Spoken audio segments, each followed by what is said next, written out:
मैं सबसे पहले कन्हैया दास महाराज जी के चरणों में नमन करता हूँ कि वैसे महापुरुष मेरे इलाका में महासंत पैदा हुए जिन्होंने इतनी बड़ी यहाँ मंदिर का इमारत खड़ा कर दिया और पूरा इलाका राममय हो गया है। ये स्वर्गीय कन्हैया बाबा का ही देन है कि इस धरती पर एक जमाना था कि मंदिर टूटा हुआ था, कोई पुजारी नहीं था, और एक जमाना आज है कि यहाँ साधु और संतों का जमघट लगा हुआ है। जग का मतलब होता है कल्याण। जगत कल्याण के लिए जग किया जाता है। ये जग पुराने हमारे महर्षि प्राचीन पद्धति से करते थे।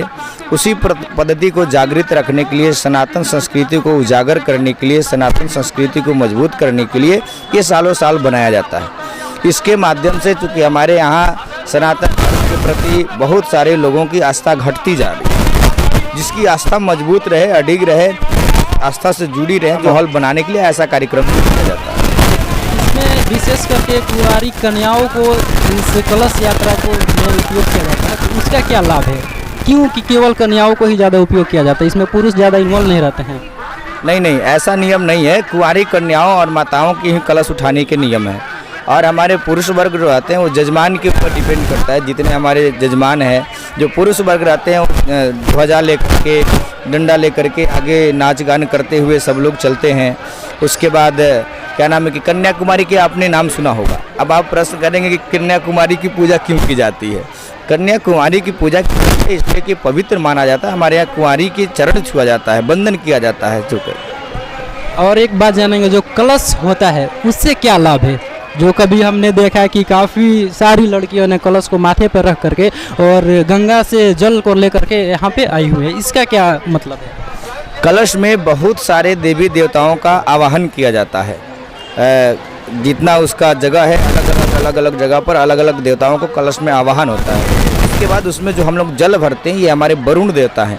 अगर वरुण देवता हम लोगों के ऊपर प्रसन्न न रहें तो बारिश नहीं होगी। अब बारिश नहीं होगी तो हमारे यहाँ अन्न नहीं उपज होगा।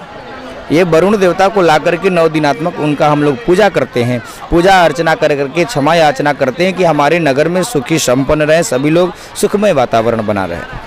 अच्छा, अभी यहाँ पे जग का ये कार्यक्रम चालू हो गया, कब तक यहाँ पे रहेगा? कितना दिन का ये प्रोग्राम है? ये आज से महायज्ञ का कार्यक्रम श्री सतचंडी महायज्ञ का कार्यक्रम प्रारंभ हो गया है और ये 7 तारीख तक महायज्ञ चलेगा।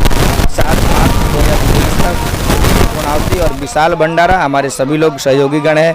हमारे वरुण जी हैं, इधर हमारे नए युवक जी, इधर मास्टर साहब और हमारे सभी संभ्रांत के लोग हैं और पूरे जोर शोर से सभी लोग गांव के लोग लगे हुए हैं इस जग को सफल बनाने के लिए। और एक बात हम जानेंगे, ये जो कार्यक्रम कब से स्थापित है, कब से ये चल रहा है? इस जगह पर हमारे गुरु जी थे ब्रह्म संत परम पूज्य श्री श्री 1008 श्री महंत कन्हैया दास जी महाराज, जो केंद्रीय मार्गदर्शक के मंडल के सदस्य भी रह चुके हैं और अयोध्या संत समिति के अध्यक्ष भी थे। उन्हीं का मैं शिष्य अमरदास हूँ। महाराज जी ने ही इस परंपरा को शुरू की। ये महाराज जी की जन्मभूमि है। महाराज जी ने यहाँ भव्य मंदिर को बना करके और ये परंपरा शुरू की कि 5 साल तक कंटिन्यू करना महाराज जी का। फिर महाराज जी ने ये भी कहा था कि इस परंपरा को जो जितना आगे बढ़ाए, आगे और लाभ मिलेगा। तो क्या लगता है आगे आने वाले समय में कई वर्षों तक ये चल सकता है? आपका क्या अनुमान है? जिस तरह से यहाँ सभी भक्तों का पुरजोर मेहनत और ज़बरदस्त सहयोग रहता है, मुझे अनुमान है कि ये 5 साल नहीं है, मुझे लगता है कि 50 साल तक चल सकता है।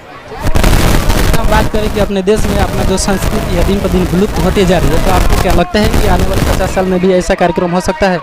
बिल्कुल। ये आप देखें, जहाँ जहाँ भी जग अनुष्ठान का कार्यक्रम किया जा रहा है, कुछ तो लोगों का मूवमेंट चेंज हो रहा है, कुछ लोगों का मोटिवेशन होता है इससे और कल्याण भी होता है, क्योंकि वैदिक ब्राह्मणों द्वारा वेद मंत्र का उच्चारण होता है। जगशाला में सभी जजमानों को बैठा करके पूजा पद्धति विधि विधान से पूजा पाठ, तो जहाँ तक उसकी ध्वनि गूंजती है माइक के द्वारा, वहाँ तक पूरा वातावरण शुद्ध होता है। हमारे वैज्ञानिक भी सिद्ध करते हैं कि हवन करने से आकाश की वायुमंडल शुद्ध होती है।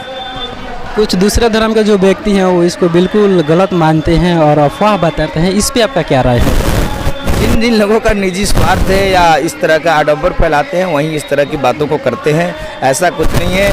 हमारा सनातन संस्कृति पुरातन है, पुरातन था और हमेशा रहेगा, क्योंकि अब सनातन धर्म से ही जितने आप आजकल धर्म समझ रहे हैं सब निकल करके अलग अलग अपना अपना लोगों ने स्वरूप बना लिया। क्या ऐसा रीज़न है कि अपना धर्म में विश्वास दिन पर दिन लोगों में कमती होती जा रही है? खासकर हम बात करेंगे जो नया जनरेशन का जो लड़का लोग है या लड़कियाँ है, उनमें बहुत कम आस्था है अपने धर्म को लेकर। इसका क्या रीज़न है?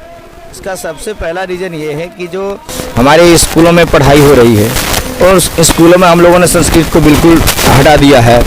गुरुकुल जहाँ की बात करें, गुरुकुल अभी बिल्कुल नहीं है जी। आप पुराने ज़माने में सुनते थे तो यहाँ जग वहाँ जग, ये ऋषि महर्षि वो ऋषि, तो वहाँ गुरुकुल परंपरा चलती थी। वहाँ से बच्चे गुरुकुल से आते थे, अपने गांव नगर में उसकी प्रचार प्रसार करते थे, फिर नए नए लड़के जाकर के वहाँ भर्ती होते थे। उसकी परंपरा समाप्त हो गई। ऐसा कोई अब वातावरण है नहीं, इसलिए इतनी कठिनाइयों का सामना करना पड़ता। और हम लोग अपने धर्म को बचाएंगे, बढ़ाएंगे। और सनातन धर्म एक ऐसा धर्म है जो इसमें सारे धर्म समाहित हैं। हम लोग अपने धर्म को सबसे ऊपर रखेंगे, इसके झंडा को बुलंद रखेंगे। और मैं चाहूँगा कि हमारे जिला पार्षद वरुण बाबू दो शब्द कुछ कहे। इनका दिया हुआ जो दान है इस मंदिर के लिए निरंतर उपयोग होते रहता है और ये देते रहते हैं, बिना मांगे देते रहते हैं। एक बहुत बड़े समाज सेवी है, बहुत बड़े समाज सेवी, और सेवा को इन्होंने धर्म बनाया है। हम लोगों ने सनातन को धर्म बनाया है, इन्होंने सनातन के साथ साथ सेवा को धर्म बनाया। कोरोना काल में हमने देखा कि सारे लोग, डॉक्टर से लेकर नेता तक, सारे लोग अंडरग्राउंड थे। इन्होंने अपने जान को हथेली पर लेकर और इस क्षेत्र के बीमार लोगों को अपने गाड़ी से खुद ड्राइव कर हॉस्पिटल तक पहुंचाया।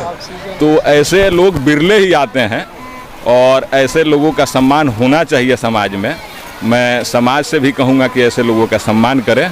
अभी महाराज जी ने बताया कि आपका काफ़ी ज़्यादा सहयोग रहता है ऐसे धार्मिक कार्यों में। आप एक पॉलिटिकल हैं और राजनीतिक में इंटरेस्ट रखते हैं, तो मेरा कहना है कि कुछ बहुत ऐसे राजनीतिक जो व्यक्ति है उनको धार्मिक कार्यों में ज़्यादा इंटरेस्ट नहीं रहता है, क्योंकि उनकी छवि खराब होती है और वोट बैंक भी थोड़ा कम होता है।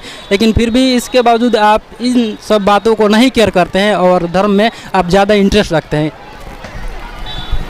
सबसे पहले मैं आपके चैनल के माध्यम से क्षेत्र के तमाम जनता को और हमारे आचार्य जी को नमस्कार करता हूं, प्रणाम करता हूं।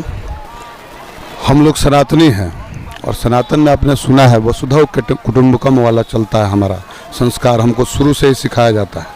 तो जब हम पूरे विश्व को एक परिवार मानते हैं तो उसमें हिंदू ना रह जाता है, ना मुस्लिम रह जाता है, ना सिख रह जाता है, ना ईसाई रह जाता है। उसमें जिस प्रकार का जिसको सेवा लगता है, मुस्लिम को अगर मस्जिद का सेवा लगता है, उसको वो बीमार होता है, या ईसाई बीमार होता है, या हिंदू बीमार होता है, जिसको जिस प्रकार का सेवा लगता है वो हम करते हैं।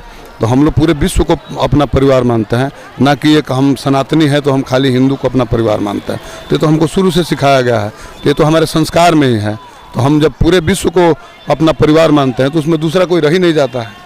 महाराज जी ने बताया कि अपना जो संस्कृति है, जो गुरुकुल है, दिन पर दिन विलुप्त होते जा रहा है। आप सरकार से कनेक्टिविटी है, आपका कनेक्शन है, तो क्या आप सरकार से कोई अनुरोध कर सकते हैं कि गुरुकुल को ज़्यादा बढ़ावा दिया जाए अपने राज्य में?